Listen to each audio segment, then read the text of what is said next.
Excellencies, may I request you to remain standing as the brass band leads us into the anthems for Tanzania, East Africa Community, and the African Union.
Democratic Republic of Sao Tome and Principe, Your Excellency President William Ruto of the Republic of Kenya, Your Excellency Dr. Julius Maada Bio, President, Republic of Sierra Leone, Your Excellency Dr. Hussein Ali Mwinyi, President, Revolutionary Government of Zanzibar, Your Excellency Hussein Abdelgabi Akoy Agani, Vice President, Republic of South Sudan, Your Excellency Mariam Chabi Talata, Vice President, Republic of Benin, Your Excellency Jessica Rose Epel Alupo, Vice President, Republic of Uganda, Your Excellency Molate Nalumango, Vice President, Republic of Zambia, Your Excellency Cleopas Dlamini, Prime Minister, Kingdom of Eswatini, Your Excellency Hamza Abdi Bare, Prime Minister, Federal Republic of Somalia, Your Excellency Gervais Ndirakobuka, Prime Minister, Republic of Burundi, Your Excellency Dimeke Mekonnen, Deputy Prime Minister, the Federal Republic of the Democratic Republic of Ethiopia, Your Excellency Olavo Evolino Garcia Correira, Deputy Prime Minister, Republic of Cabo Verde, Your Excellency Abdurrahman Abdulrazak, Chair, Nigeria Governors Forum, Honorable Mohamed Chamfik, Minister of Finance, representing the President of the Union of Comoros, who is also the Chair of the African Union.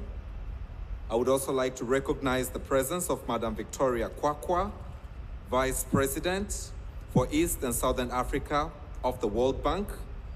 I would also like to recognize the presence of Mamta Murthy, Vice President, Human Development at the World Bank. I would also like to recognize the presence of Mama Grasa Machel, Deputy Chair of the Elders, heads of delegations from Algeria, Angola, Botswana, Comoros, Djibouti, Democratic Republic of Congo, Egypt, Gabon, Ghana, Ivory Coast, Libya, Namibia, Nigeria, Rwanda, Seychelles, South Africa, Togo, Tunisia, and Zimbabwe. Honorable Ministers present here, Permanent Secretaries, Excellencies, Ambassadors, High Commissioners, heads of international organizations accredited to Tanzania, distinguished delegates, members of the press, ladies and gentlemen, a very warm good morning to you all. I'm honored to welcome you all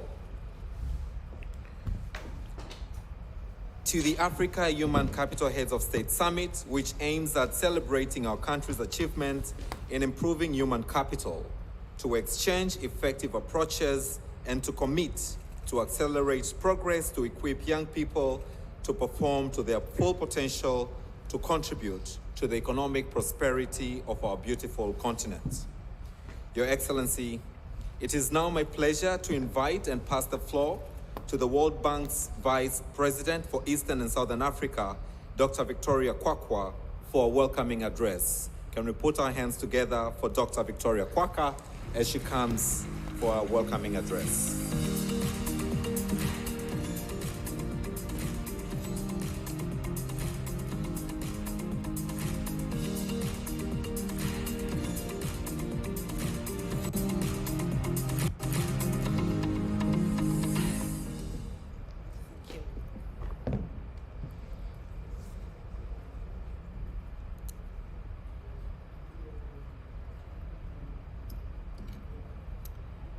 Thank you. Your Excellency, Dr. Samia Suluhu Hassan, President of the United Republic of Tanzania, Your Excellencies, Heads of State and Government represented here today, Your Excellencies, Vice Presidents, Deputy Prime Ministers, Excellencies, Heads of Delegations, Honorable Ministers, ladies and gentlemen, good morning. And warm greetings to all of you. It's a great pleasure and honor to be here together at the inaugural Africa Human Capital Heads of State Summit. I want to thank you, President Samia, and your government for your gracious hospitality in hosting the summit in partnership with the World Bank.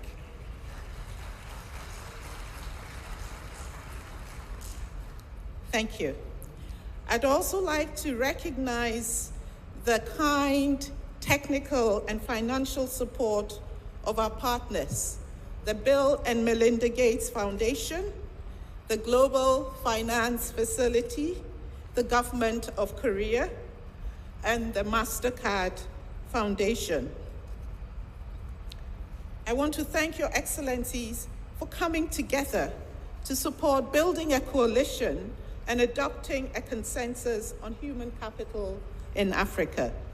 We're here with a common and urgent concern and a common sense of responsibility. Africa is facing a human capital crisis. Even before the COVID-19 pandemic, a child born in sub-Saharan Africa could expect to be only 40% as productive as she would be with full education and full health. An intuitive indicator of the crisis is the learning poverty rate, which measures the share of children who cannot read and understand a simple text by age 10. In sub-Saharan Africa, about 89% of children are learning poor. This means that almost 9 out of 10 children are not acquiring the foundational literacy required for further learning. It is no surprise then that for education alone, at the midpoint of the implementation of the Sustainable Development Goals, we're seriously off track in Africa. Some indicators, such as primary school completion, which has increased from 46% in 2000 to nearly 64% in 2021, and youth literacy, which stands at nearly 78% as of 2021, have the potential for recovery. However, others such as access to quality early childhood development and preschool for all, which stands at about 50%, will need a significant and concerted effort to be achieved. This summit is an important opportunity to come together to discuss what we can do to improve human capital outcomes and achieve results at scale. For African nations, the cost of inaction will be extremely high and potentially destabilizing. Without navigating this human capital crisis successfully, African societies and economies risk being trapped in a detrimental cycle of stagnant growth, soaring poverty rates, and increasing inequality. This situation could potentially escalate the drivers of fragility and conflict as uneducated and low-skilled youth grow increasingly disillusioned. There is also a lot at stake for the global community. By 2050, Africa will represent almost 40% of the children 0 to 14 years and a quarter of the working age population in the world. Improvements in Africa mean improvements for the world. Improving human capital is not for the faint of heart or the impatient. If you allow me to be blunt, human capital is less visible than building a road and requires a longer-term commitment and investments. Yet when we are successful, we transform the lives of generations of children and youth and the economic return is even higher. And change is possible. During this crisis, we have already experienced success and huge potential.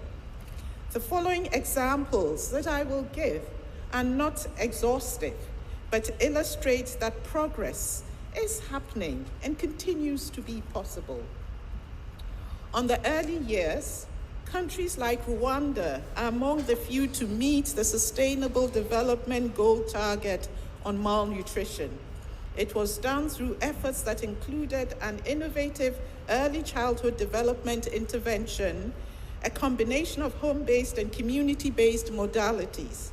Rwanda dramatically increased its access to early childhood services in only 2 years, from 17% in 2020 to 62% in 2022. The stunting rate is also coming down. When it comes to learning outcomes, Kenya stands as a testament to the power of steadfast commitment to challenging reforms, ranging from curriculum development, provision of textbooks, and effective teacher management. Over the course of many years, through consistency and focus, the country has experienced a decade of substantial progress in learning, including a 50% improvement in reading.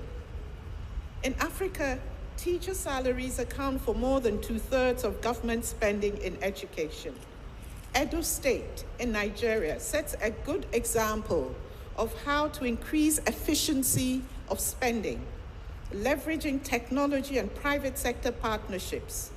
An innovative program equips teachers with tablets and scripted lessons for real-time progress tracking and continuous improvement. An extensive monitoring system fine-tunes resource allocation and has boosted teachers' attendance rates dramatically to 83%. Edo State demonstrates that even on limited budgets, education can deliver maximum value by efficiently harnessing teachers' potential. Innovations through partnerships across sectors have also enabled and accelerated the pace of change. In the Democratic Republic of Congo, increased financing for education and partnerships with non-state providers reduced the cost of education and resulted in 3.7 million additional students enrolled in public primary schools in a short period of time. Empowerment of women and girls is critical for human capital. Zambia shows us how to use social protection programs to protect the human capital of girls. They mitigated the effects of the rising food prices through cash transfers provided through digital payments that enabled 59,000 girls to access secondary education. And we know that representation matters. The 20 member countries participating in the Africa Centers of Excellence initiative across sub-Saharan Africa share our commitment to creating a network of women leaders and innovators in STEM and education fields. Under the leadership of our host, Her Excellency President Samia, Tanzania has also made enormous strides in ensuring that every child, and particularly adolescent mothers, can complete secondary schooling. The country is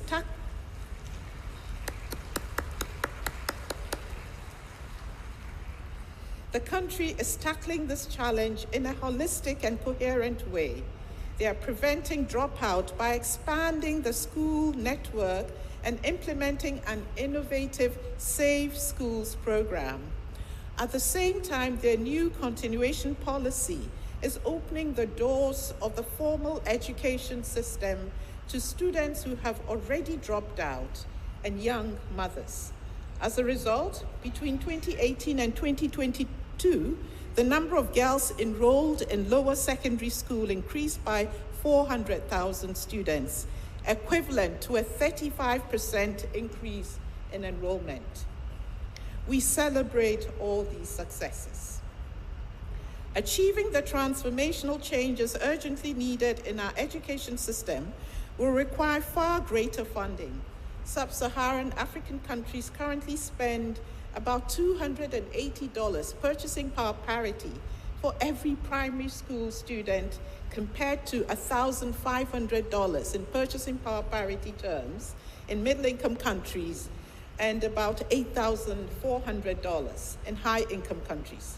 These large differences show that no country in sub-Saharan Africa is likely to effectively address the growing demand for education without significantly increasing their investments in human capital. However, more financing will not solve the problem at hand unless enhanced civilly, given that teacher salaries are normally the biggest component of education spending. Reforms that make teachers more effective are key to improving the overall efficiency of the sector. Systems need to reward teachers that improve and sustain better teaching practices. The education sector also needs to tackle low teacher motivation and high rates of absenteeism. Having more than 15% of teachers absent from school or not teaching is unacceptable. Beyond this, Ministry of Education need to build their capacity to deploy teachers equitably, ensure they have the teaching and learning material they need to do their jobs effectively, and provide the support they need to improve their teaching skills. Tackling these challenges successfully will improve sector efficiency and are just as critical as mobilizing more funding if national and continental goals for education are to be met. As a development partner, we at the World Bank stand with you at this time of human capital crisis. In addition to the Africa Human Capital Plan that we launched in 2019, we have prepared a new strategy for education in Western and Central Africa and an operational business plan for the Eastern and Southern African countries. We have also increased our financing for human capital. And our commitment to education spans several sectors, including interventions in health, social protection, water and sanitation, transportation, and other sectors that contribute to improving access and quality of schooling for all. Nevertheless, it is your national strategies, your ideas and financing that are the foundation of future progress. It is essential that we formulate a clear and actionable plan that explicitly outlines what it will take to achieve the goals. To make progress, we must break the silos and foster collaboration amongst all stakeholders. We need to develop a platform for action that transcends sectoral boundaries and unites government agencies, domestic partners, and external allies, including the pivotal private sector. That is why events like this one provide a critical opportunity for cooperation and collaboration. Over the last 2 days, we had so many creative ideas and inspirational examples of what can be done to accelerate progress on building human capital. We need to capitalize on the wealth of local ideas and solutions to address the challenges in Africa.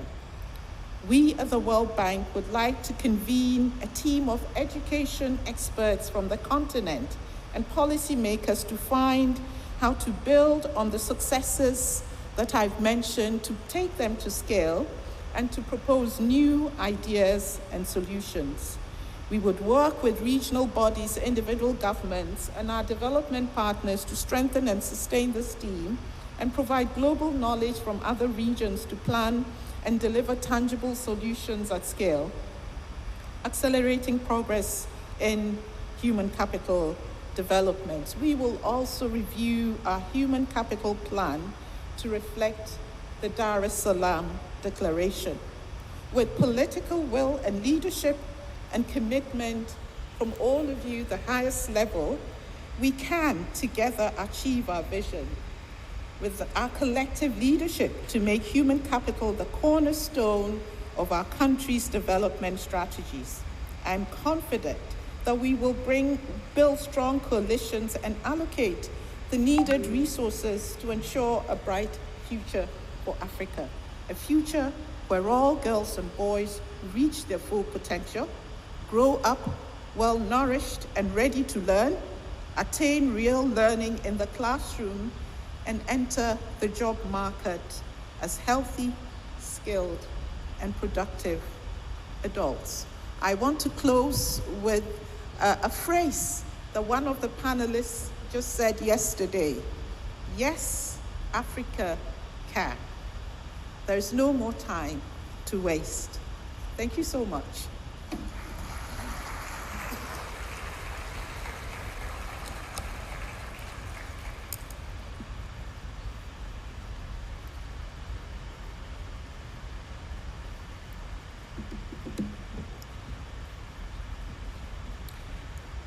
Thank you, Dr.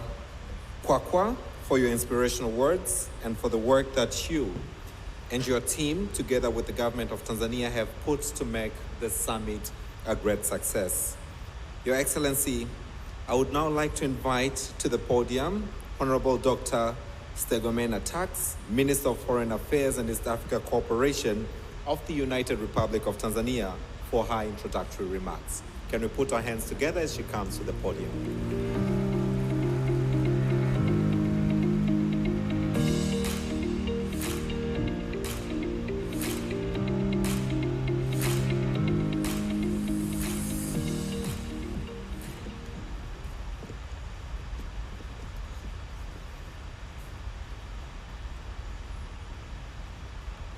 Your Excellency Dr. Samia Suluhu Hassan, President of the United Republic of Tanzania, Your Excellencies, Heads of State and Government and representatives, Dr. Victoria Kwakwa, World Bank Regional Vice President for the Eastern and Southern Africa, Honorable Ministers, Excellencies, Heads of international organizations and representatives, Excellencies, Heads of diplomatic missions, partners from the private sector, distinguished delegates, media representatives, ladies and gentlemen.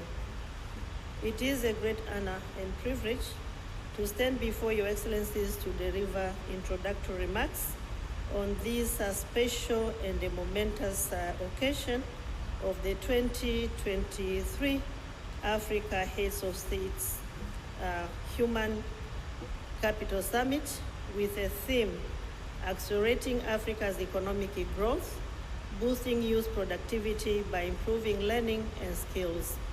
That is taking place here in Dar es Salaam, the hub of peace.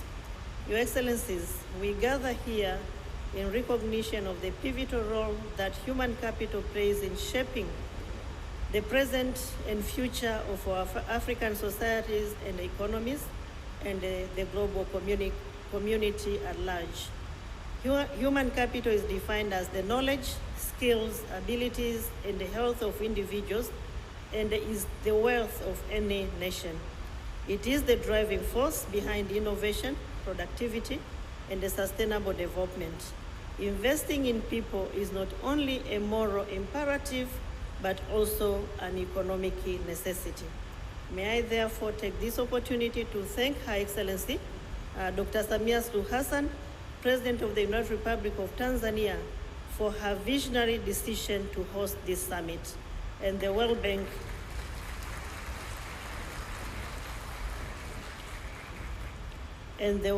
for affording the United Republic of Tanzania an opportunity to host it.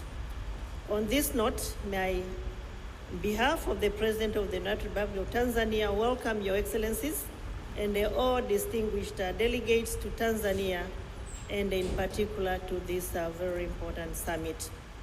Your Excellencies, the journey to the African Human Capital Summit started in April 2023, when the United Republic of Tanzania accepted to host the summit. Preparations were then launched by Her Excellency Dr. Samia Suluhu Hassan, the President of the United Republic of Tanzania, on the 19th of May 2023, in this same venue, during which stakeholders were invited to join the government of Tanzania in preparing for the summit. We are grateful that the invitation sent by Her Excellency the President of the United Republic of Tanzania to African heads of state and the government, international partners, and other stakeholders have been honored graciously. The summit is being attended physically by more than 1,000 participants, representing 44 governments and the other partners, and the virtual attendance through various platforms has also enabled extended participation of about 1,300 participants, making a total of 2,300 participants attending this summit. The United Republic of Tanzania values your attendance and the participation, Your Excellencies, and they thank the World Bank for partnering with the United Republic of Tanzania to host this important summit in Tanzania. This positive response is a testimony of the seriousness attached to human capital development and the role it plays in boosting socio-economic growth of our continent. The summit comes at a time when the continent continues to implement Agenda 2063, aiming at transforming Africa into a global powerhouse. To achieve this aspiration, human capital development is a critical component, requiring massive and coordinated efforts by African countries and other partners. This summit is therefore a significant step towards achieving Agenda 2063 and also our pursuit to accelerate the realization of sustainable development goals. The summit provides a platform for sharing knowledge, experiences, and come up with innovative strategies to unleash the power of human capital and the concrete commitments. With the intensive preparations and commitment, as my sister, Madam Victoria said, the political commitment that we have witnessed, we are set for a very successful summit. With these introductory remarks, it is with great humility that I beg to invite Her Excellency Dr. Samia Suluhu Hassan, the President of the United Republic of Tanzania, to address the summit. Karibu sana Mheshimiwa Rais.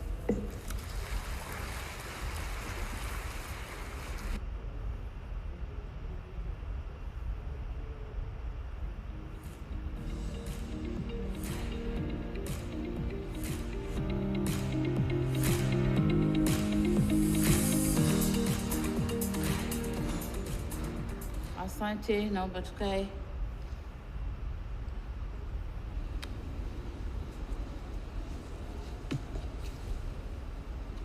May I request the delegates to use the translation tools, because I'm going to talk on my national language.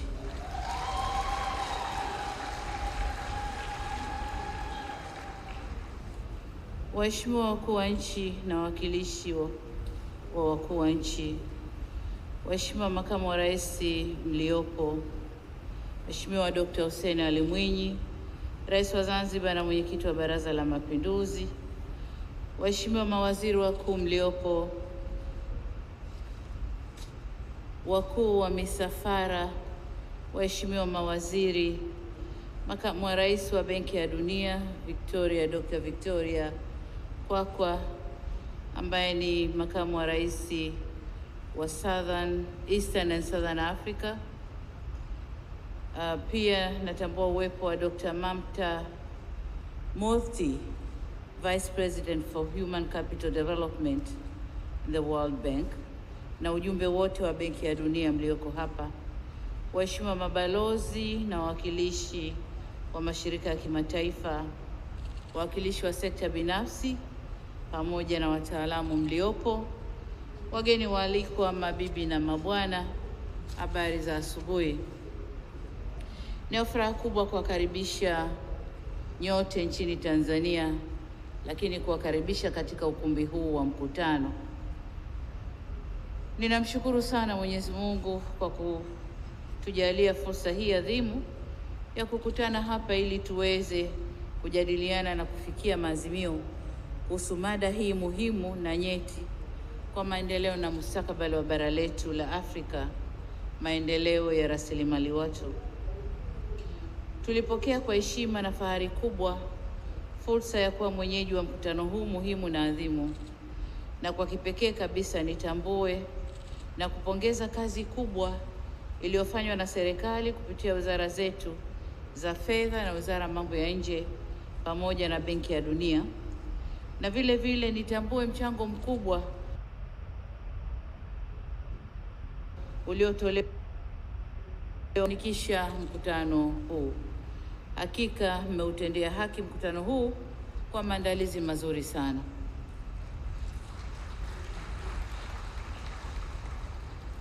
Natambua tuna wageni wengi waliosafiri masafa marefu kujiunga nasi leo, na nitumie fursa hii kuwapa pole kwa machovu ya safari na kuwakaribisha Tanzania. Natumai mmepokelewa vyema na mmekirimiwa kwa mila na desturi zetu za Kitanzania. Karibuni sana.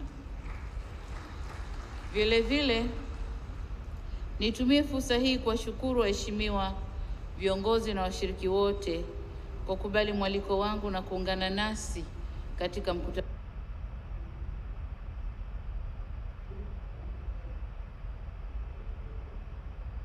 wa uchumi Afrika, kuongeza uzalishaji wa vijana kupitia mafunzo na ujuzi, yani accelerating Africa's economic growth, boosting youth productivity by improving learning and skills. Waheshimiwa viongozi, tunakutana leo kujadili ajenda ambayo ndiyo moyo wa mataifa yetu: uwekezaji katika rasilimali watu, hususan vijana. Mkutano wetu huu wa leo utaamua ni aina ipi ya uwekezaji unahitajika ili kuleta tija na kuchochea maendeleo ya bara la Afrika.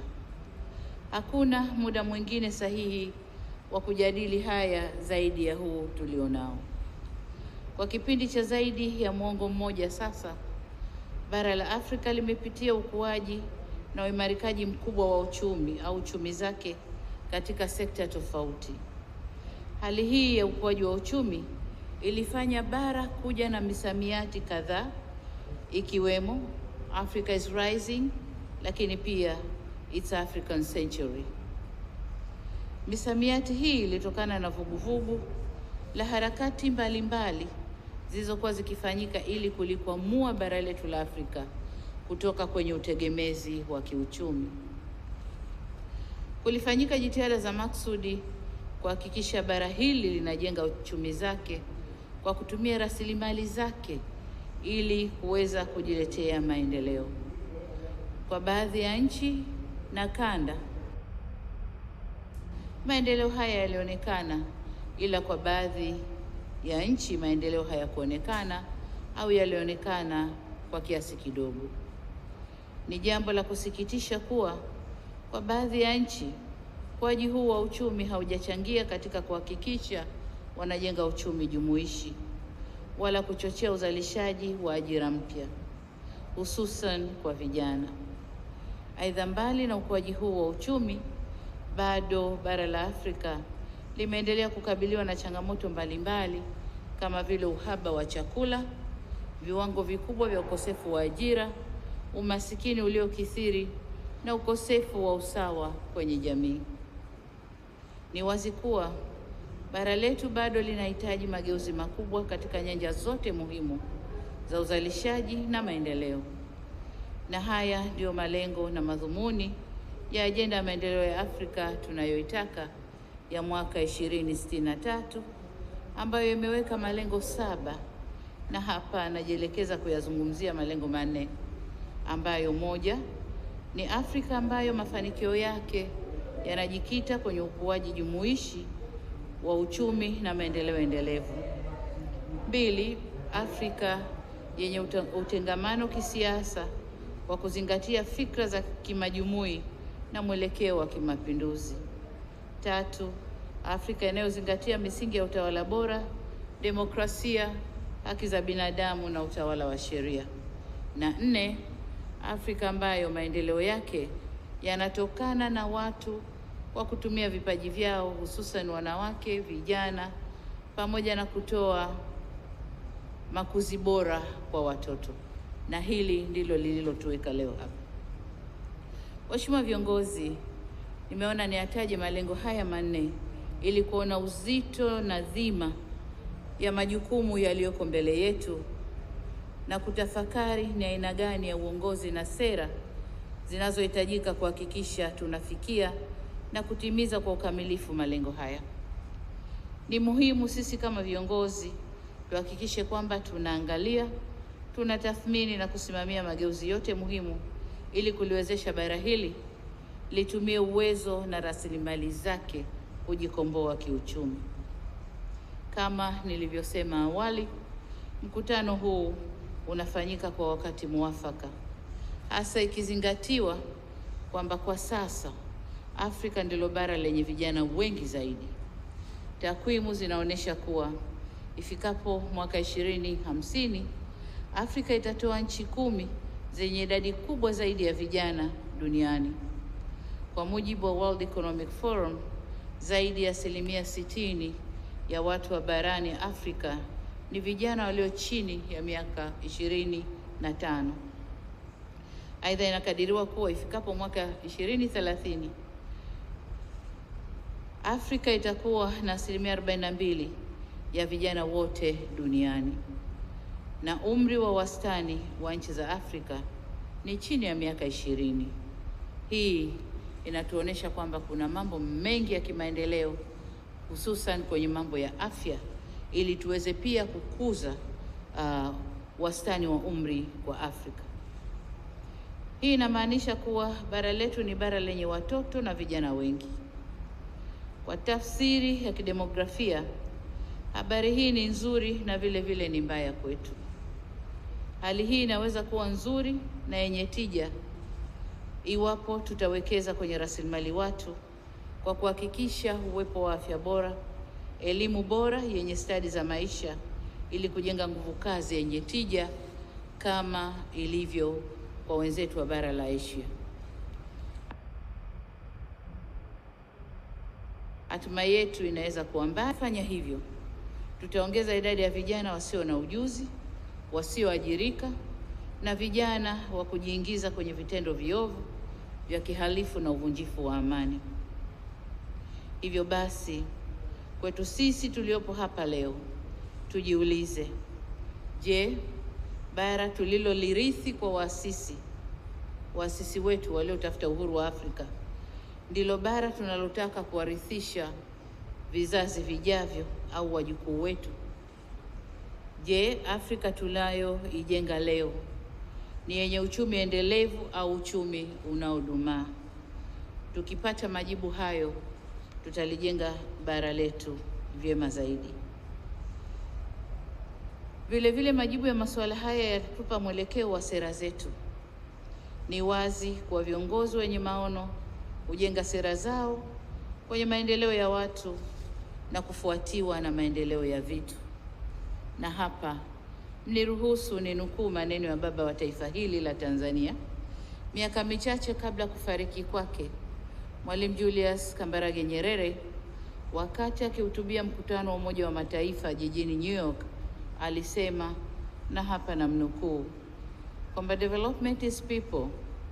People are the target, creators and beneficiaries of anything known as development. Mwisho wa kunukuu. Kwa tafsiri rahisi, alisema maendeleo ni watu, watu ndio walengwa, ndio waanzilishi na wanufaika wa chochote kinachoitwa maendeleo. Kwa mantiki hiyo, hatuwezi kulikomboa bara letu kiuchumi kama hatutaelekeza nguvu zetu kwenye maendeleo ya rasilimali watu, kwa kuwapa maarifa na ujuzi unaohitajika katika kuyatumia na kuyabadilisha mazingira yao kwa manufaa yao. Waheshimiwa viongozi, tunapozungumzia uwekezaji katika rasilimali watu, ni kuhakikisha kwamba uwekezaji unaanza tangu mtoto anapozaliwa, kwa maana ya upatikanaji wa lishe bora na chanjo stahiki ili kuondoa udumavu ambao mara nyingi hupunguza kiwango cha uelewa na uwezo wa kusoma vizuri kwa watoto hao. Ili kuhakikisha tunaweka msingi mzuri wa elimu, tunapaswa kuwa na maandalizi mazuri ya elimu na hasa elimu ya awali kwa ajili ya kuandaa watoto kimwili, kiakili, kiismu au kijinsia na kiubunifu. Jambo jingine, ili elimu itoe matokeo chanya, ni lazima kuwa na mitaala yenye kukidhi matakwa ya soko la ajira. Kwa mfano, uwepo wa mapinduzi ya 4 ya viwanda yameleta mabadiliko makubwa katika sekta zetu za afya, elimu, biashara, teknolojia pamoja na mahusiano na mwingiliano wa kijamii pamoja na usafiri na usafirishaji. Hivyo basi, ni wajibu wetu kuhakikisha Afrika hatuachwi nyuma. Tunazitumia fursa hivi vizuri. Hatuachwi nyuma kama ilivyokuwa kwenye mapinduzi haya ya matatu yaliyopita. Mapinduzi ya kwanza, ya pili na ya tatu. Haya ya 4, Afrika ni wakati wetu kuyatumia vizuri. Mwasisi wa taifa huru la Afrika Kusini, hayati Mzee Nelson Mandela alisema, na mimi namnukuu, "Education is the most powerful weapon you can use to change the world." Akimaanisha kuwa elimu ndio silaha yenye nguvu zaidi inayoweza kutumika kubadilisha ulimwengu.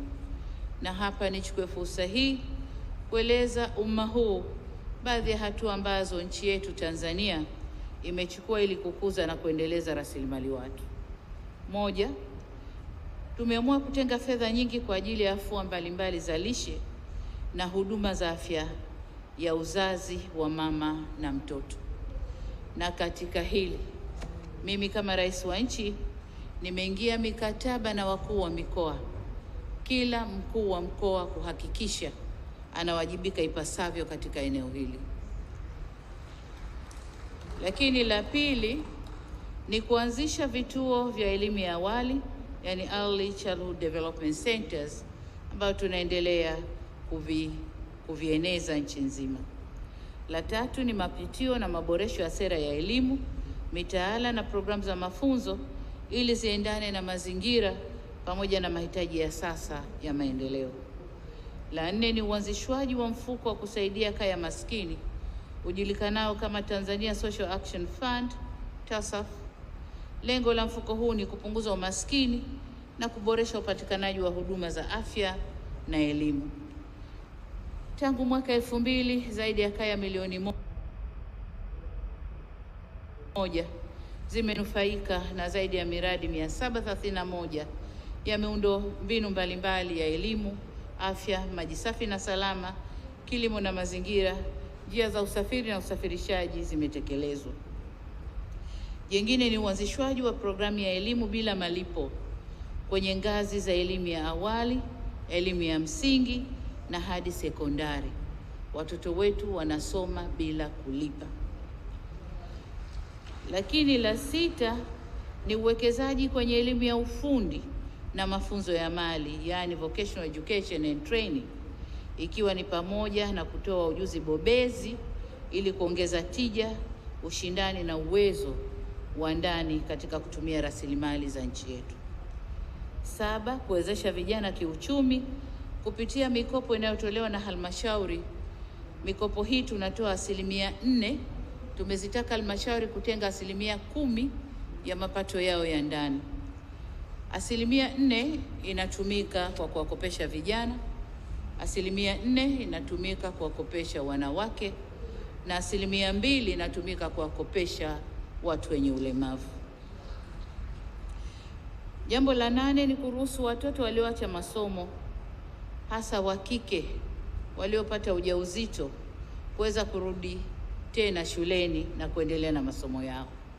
Na hapa nataka niseme kwamba jaribio hili lilianza kule Zanzibar, na furaha kusema kwamba kuna watoto ambao walirudi kuanzia form 1 kidato cha 4, wamemaliza university na sasa wako vizuri.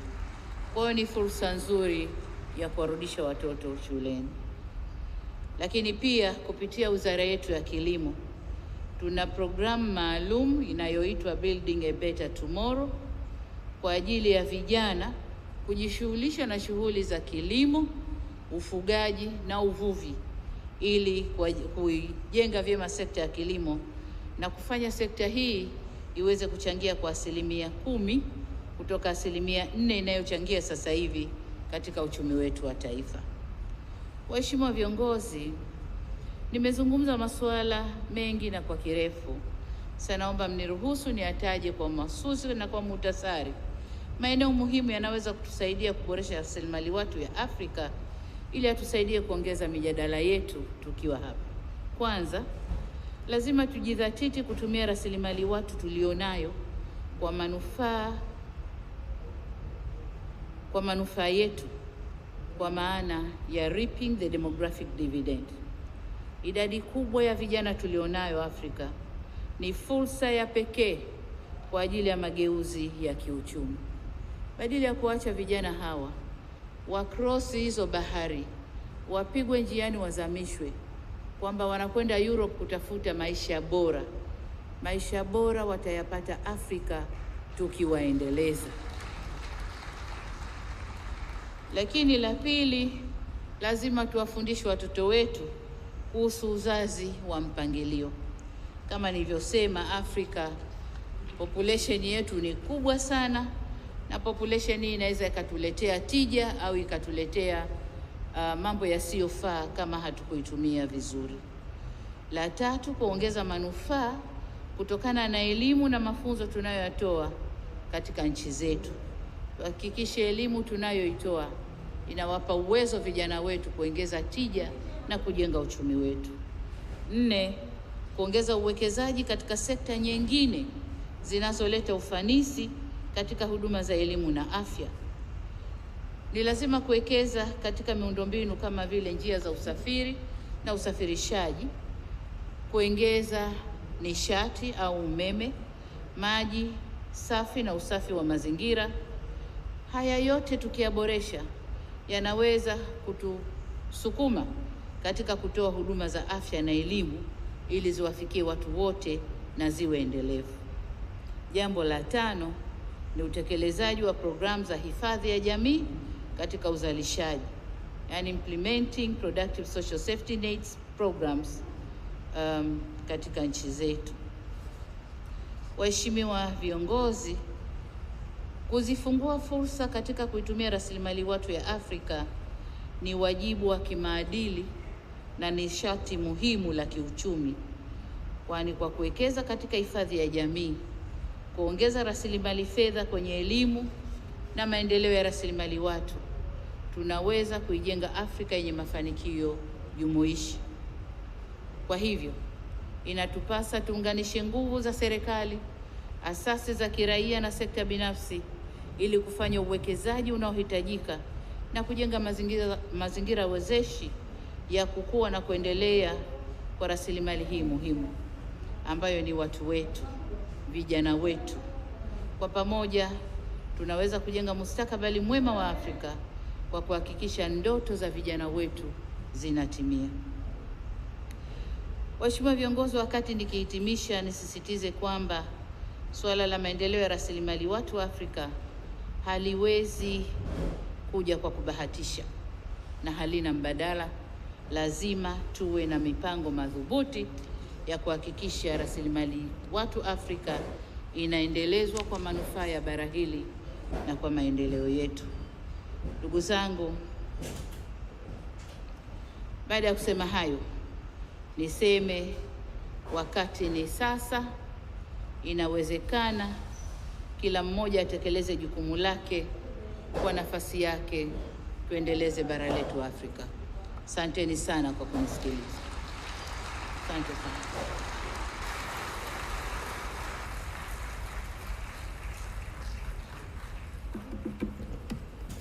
May I request you to stand up and we clap our hands.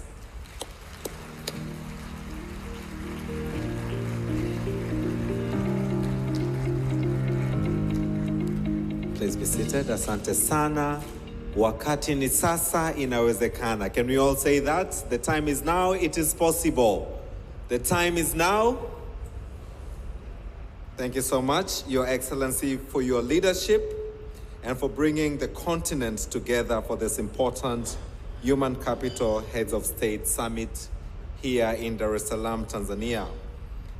Excellencies, up next we have a video that is going to set the stage on how focusing on learning and skills will help propel human capital-led economic growth in Africa. After the video, I will have the honor to invite World Bank Vice President for Human Development, Dr. Mamta Murty, to give us a deeper reflection of this video. But for now, distinguished delegates, excellencies, is the video. Thank you.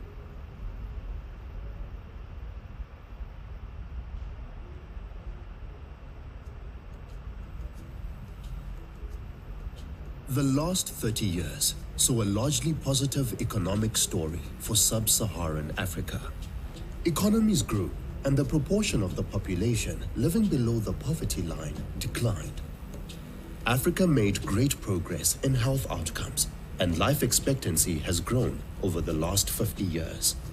Child mortality declined, and the chances of a 15-year-old surviving to age 60 improved. Senegal and Ghana reduced stunting, which is defined as impaired growth and development of children due to poor nutrition, repeated infection, and inadequate psychological stimulation. Stunting affects learning, productivity, and leads to low wages in adulthood. Liberia, Rwanda, and Malawi were able to reduce under-5 mortality by 2/3 in the last 2 decades. Over the last 2 decades, Kenya and the Seychelles have made consistent strategic investments in health and education with significant results. Select countries record higher secondary school access and completion rates than the regional average. This raises the future productivity of current cohorts as measured by the Human Capital Index. Paired with favorable demographics, these countries are well positioned to reap a demographic dividend driven by high levels of human capital to accompany other investments. However, there were significant differences across the countries in national income, natural resources, fragility and conflict, and urbanization, among others. A key feature of Africa's growth experience has been the diversity driven by regional heterogeneity, with some countries growing faster than others. As these developments progressed, its population grew from around 180 million people in 1950 to more than 1 billion now, and is projected to grow to slightly more than 2 billion people by the late 2040s. Although the region has grown economically, this was not enough to deliver rapid per capita income growth. Africa is still the poorest region and lags in key human capital indicators like learning, out-of-school children, stunting, and the proportion of youth with appropriate skills. Still, a significant proportion of children on the continent cannot read, more than half of whom are women, which further limits their participation in the labor market. Africa is at a critical juncture in its economic growth journey in a rapidly changing world, driven by technology and digital advancement. Jobs will be digitally focused and require new skills. While global populations will continue to grow, the overall growth rate is slowing, and the world's population is aging. However, Sub-Saharan Africa's unique demographics offer both hopes and risks. With timely strategic investment, Sub-Saharan Africa has a real opportunity to use its biggest asset, its people, as a key driver for growth. Hope can be seen through a potential economic and demographic dividend with changing dependency ratios. But with a rapidly increasing population of young people and workers who will need education and jobs, Sub-Saharan Africa is the only region with an increasing working age population. The youth population in India and China are declining, while that in Sub-Saharan Africa is increasing. By 2075, Africa will stand out as an extraordinary hub of human activity, with almost 1/3 of all people on Earth projected to call this continent home. The working age population is surging at remarkable speeds. By 2035, there will be 450 million more workers joining the labor market, with only 100 million jobs being available at the current rate. Sustained economic growth, fueled by a youthful population, will not be realized automatically. It requires private sector partnerships and bundles of multi-sector, time-sensitive policies for job creation. These policies must equip youth with relevant skills in STEM to meet the demands of future jobs.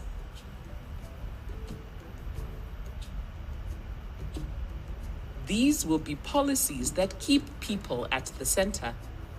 Strategic and sustained human capital investments can accelerate economic growth, build resilient systems, and strengthen social cohesion.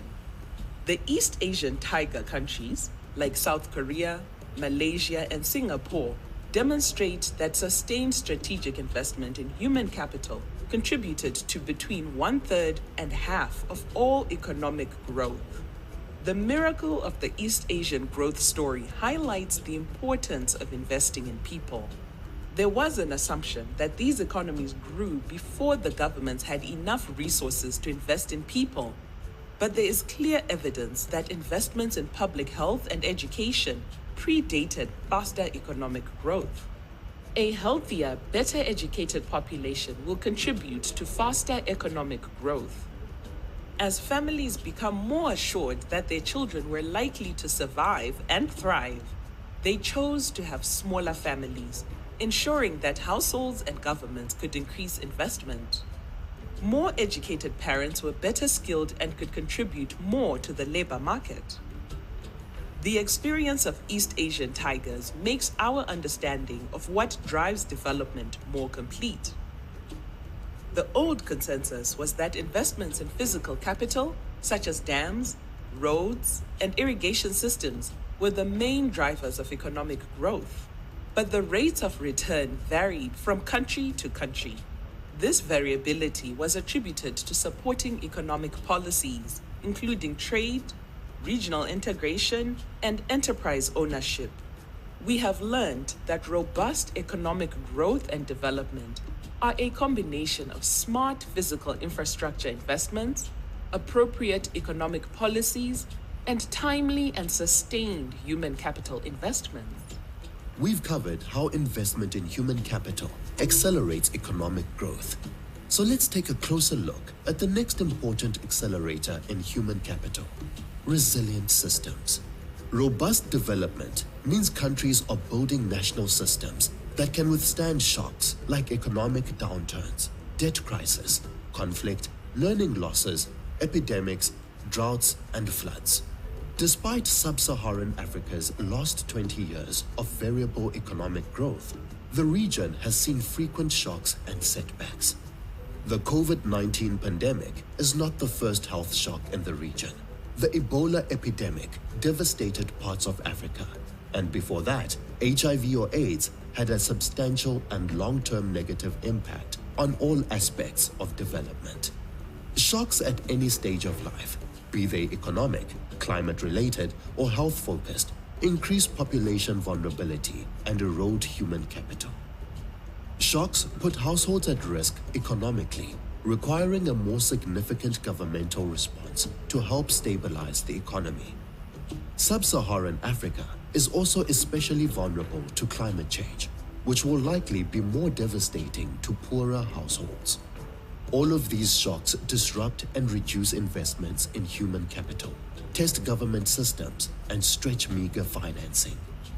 Human capital builds the resolve of households to withstand climate shocks and contribute to a more livable planet. Human capital investment for system resilience can include social protection systems, targeting assistance, social work and services programs, adaptive education systems, and resilient public health systems. Investments in human capital also help equalize opportunity. Research shows that countries with lower levels of inequality tend to experience faster growth and address inequality. More equitable human capital endowments are important growth drivers. and highly unequal countries experience growth slowdown upon reaching middle income status. A key lesson is that strategic human capital spending can reduce inequality. A misdirected spending on human capital, on the other hand, can increase inequality, hence affecting growth. The evidence is clear. Equal countries tend to experience faster growth. Human capital investments are central to strengthening social cohesion, our final important accelerator. Social cohesion is critical for every country, but is especially important in the context of violence, conflict, and fragility. The delivery of education, healthcare, water sanitation, and justice and security provide the glue that binds a state and a society. At a basic level, providing a range of quality social services that address the population's needs is an important step in building trust in the role of government. To strengthen social cohesion, service delivery solutions should address and correct inequalities across income groups, ethnicities, religions, and linguistic lines. Nations that make smart and equitable investments in human capital through robust education, health and social programs accelerate growth and ensure that women are fully empowered to contribute to economic growth. Evidence shows that strategic investments in human capital and people set the stage for economic growth. Africa's future depends on the choices made at this juncture in its history. The increasing proportion of young people need to be skilled, and the right policies are needed to ensure these young people will have jobs. We can shape our future with collective focus, resolve, partnerships, and investment. Africa is at a unique moment in its history. How can we partner to ensure Africa reaps its demographic dividend for growth and jobs?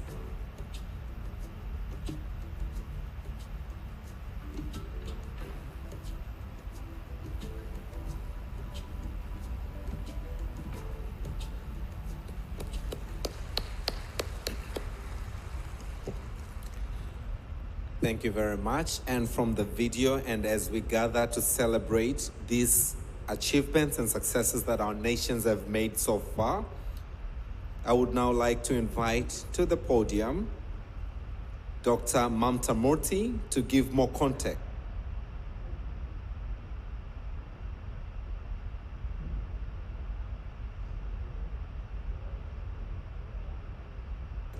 Our continent. Distinguished delegates, Your Excellencies, ladies and gentlemen, let's put our hands together for Dr. Mamta Murthy.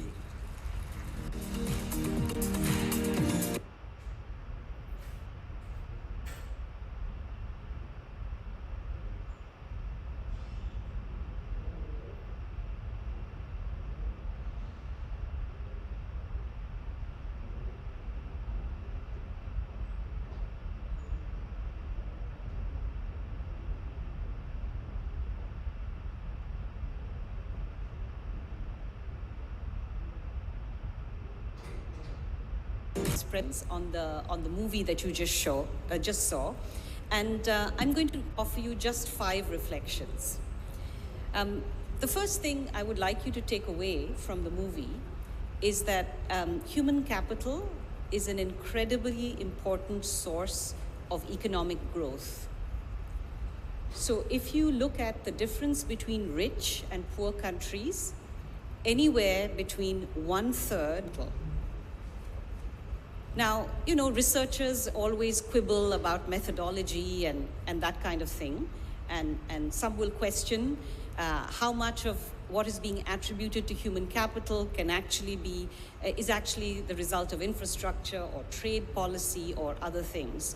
But even if we accept all those quibbles, at least 1/3 of the difference between rich and poor countries can be attributed to human capital, and that's a huge difference. It's also a difference that we know we can work on. And that's why it's a very actionable it's a very actionable item, and I'm delighted to be addressing heads of government, vice presidents, presidents, and others, because we can act on this together. The second thing I want to say is that there has been progress in Africa on the issue of human capital.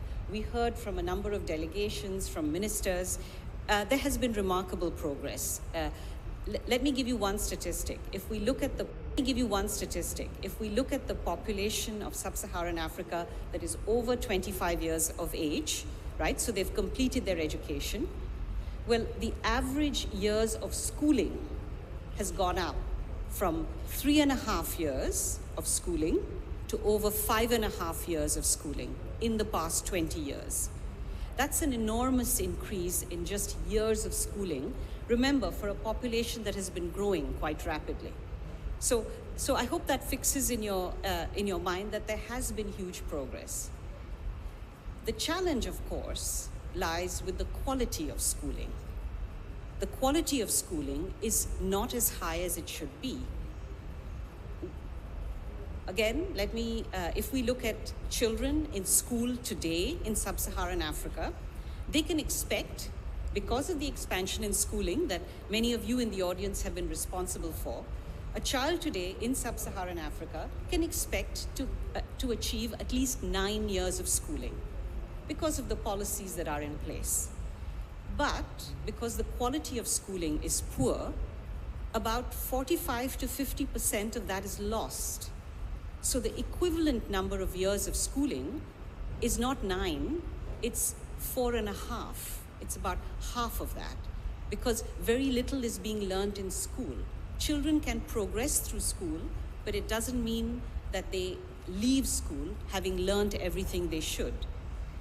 To contrast that with another continent that I know well and Victoria knows well, East Asia and the Pacific, an average child today in East Asia and the Pacific can expect to go through 12 years of schooling.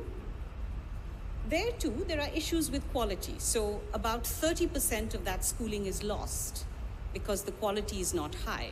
But if you take away 30% from 12, that's still 9 years of schooling.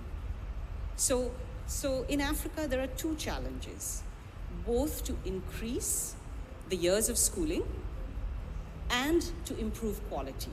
That's a double challenge. That's a difficult challenge because it's a double challenge.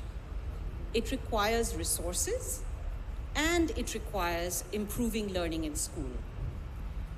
I'm going to come to the resources, but let me first talk about improving learning in school, because as I said before, this is an actionable thing.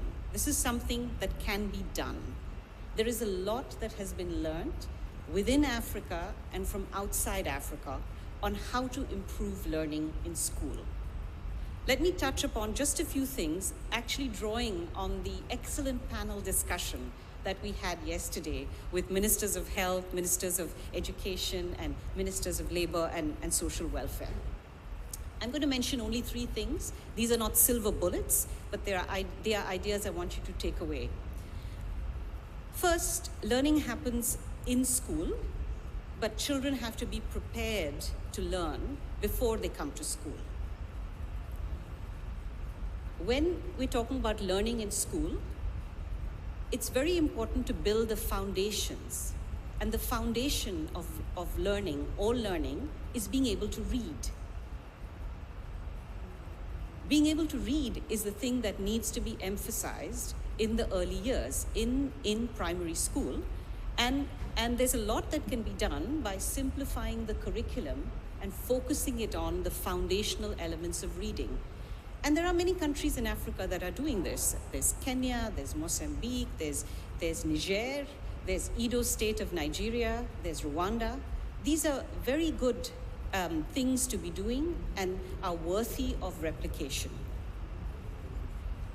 But beyond wanting to teach the fundamentals, it doesn't help if the teacher is not in the classroom, if the teacher is not supported in delivering learning in the classroom.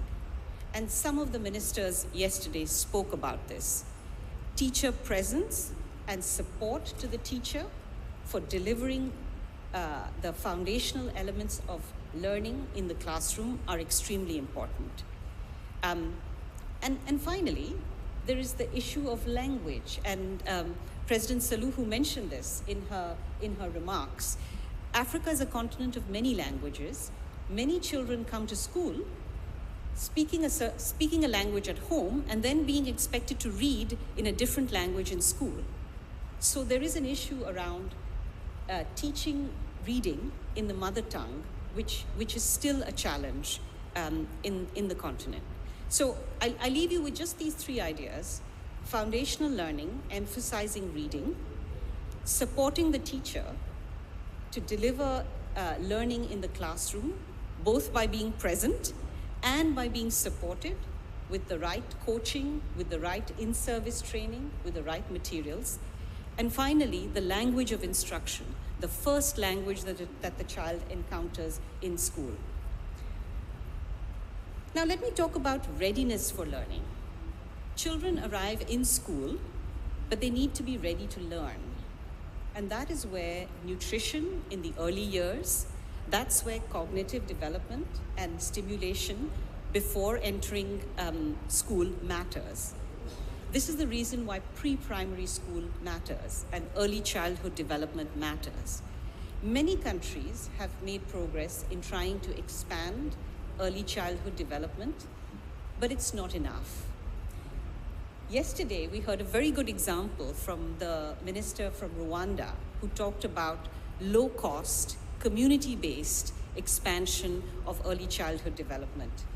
This is very promising.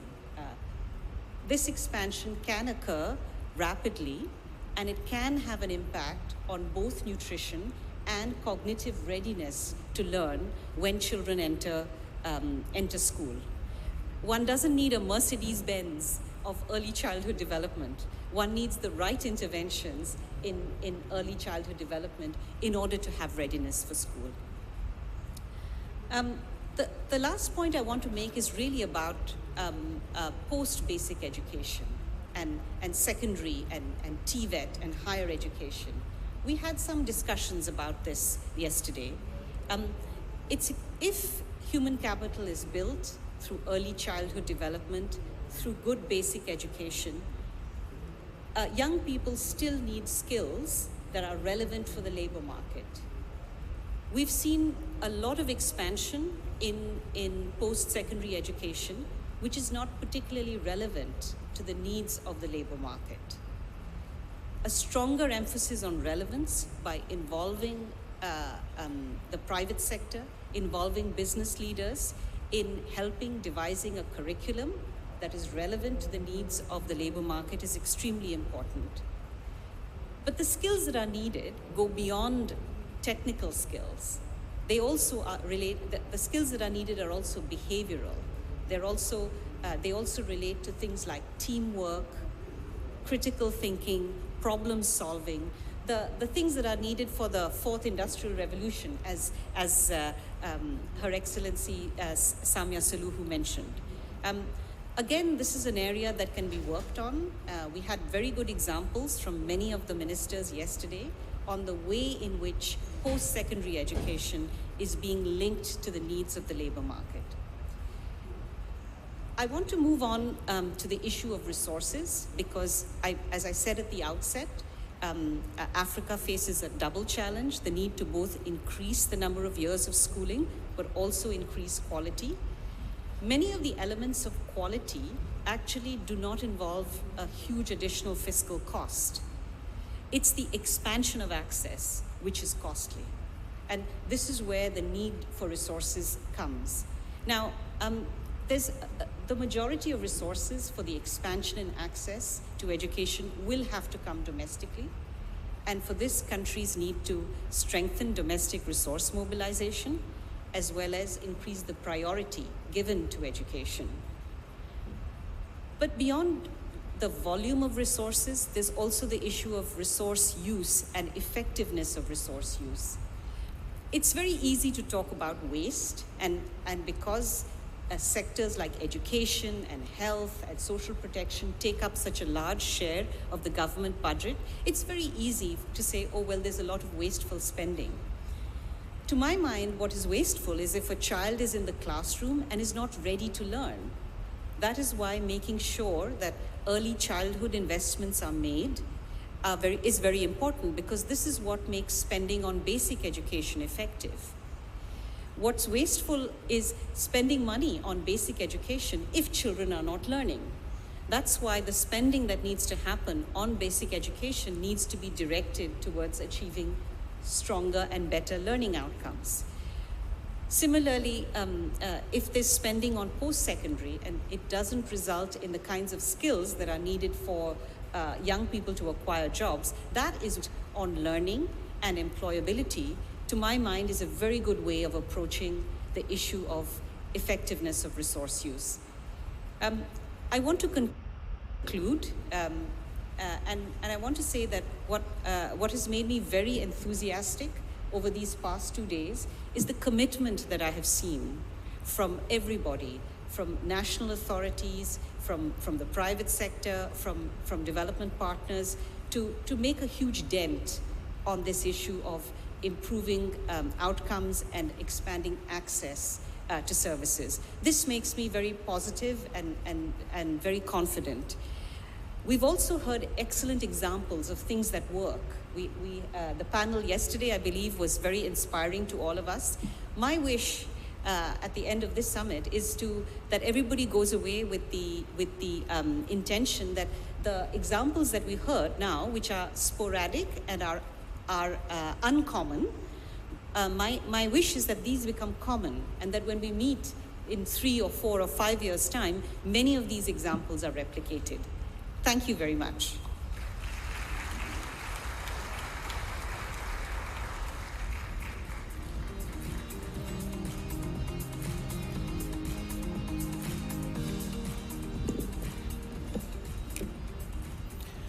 Thank you so much, Dr. Murthy, for your insightful thoughts that provide a lot of things to ponder on for the coming couple of hours.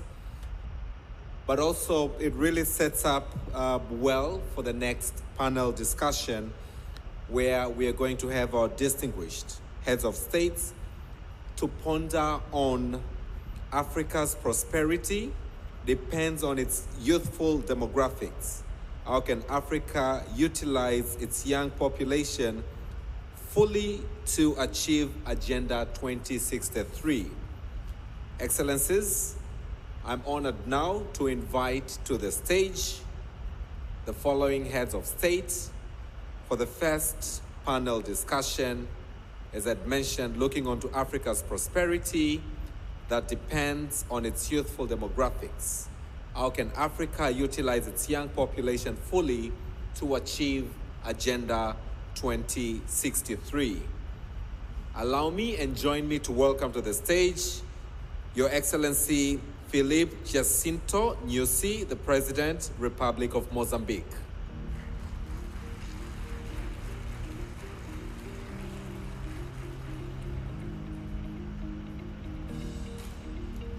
And as he comes, may I also invite His Excellency Dr. Lazarus McCarthy Chakwera, President, Republic of Malawi.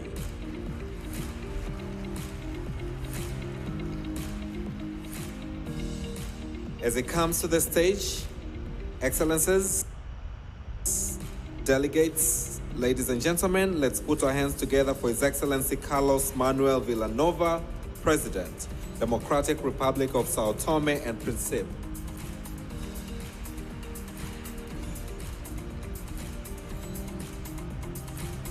And as it comes, last but not least, I would like to invite to the stage, and let's put our hands together for His Excellency Olavo Avelino Garcia Correia, Deputy Prime Minister, Republic of Cape Verde.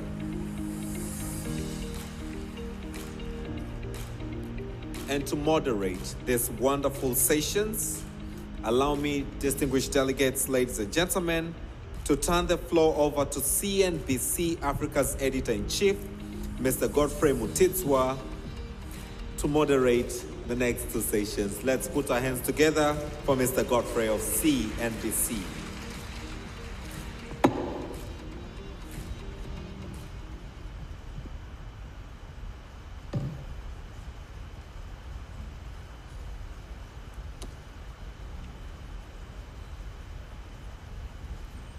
A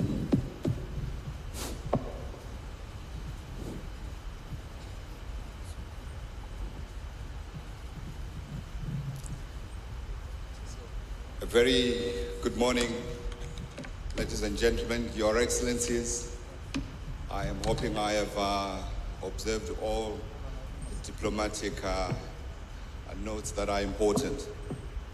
I'm a storyteller, and I'm very privileged here, and I really feel a sense of belonging to be asked to this august gathering on a very important topic for our country. Yes, our country, Africa.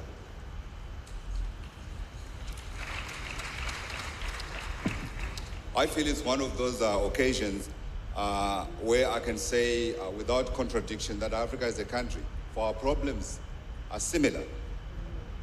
We, as you have heard, all of you this morning, have the lowest average human capital index rating in the world at 89%. And our challenges are common. All of us, wherever you look, we face rising inflation, we face rising indebtedness in our households, in our governments. And we also know that, in addition to that, we know that inflation and unemployment are increasing. But at the same time, consistently throughout the continent, we also have the largest and youngest population in the